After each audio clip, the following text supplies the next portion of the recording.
Welcome to Horology Headline News, your fastest source of information on new watches. Today we look at the premier Hanhart 417 ES 1954. 2 years ago, Hanhart has revived its iconic Flyback chronograph, albeit in a 42mm case. Today we are provided the opportunity to wear it true to its size in 39mm case.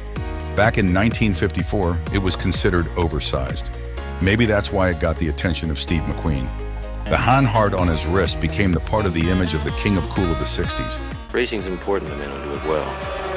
When you're racing, it's life. Anything that happens before or after, it's just waiting.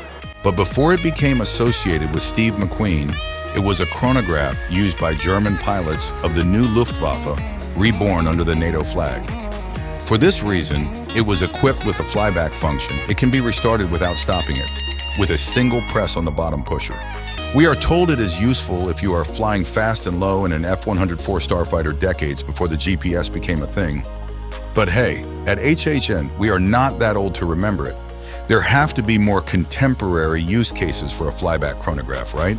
The contemporary 417 ES 1954 has still the same coin-edge bezel with a red mark for on-the-spot timing. It is based on the Sellita AMT 5100 manual chronograph movement with a column wheel and 58 hours of power reserve. It is a slick movement, allowing the whole watch to be just 13.3mm thick.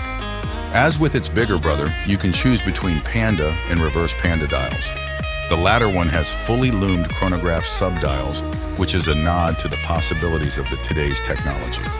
The watch, of course, comes on the bun strap. There's no bracelet. It is best to order it online, and the price is 2,100 euros. Well, the 60s may be the ancient history by now, but it is still cool. Still here? We truly appreciate it. Keep ticking, and catch you in the next one.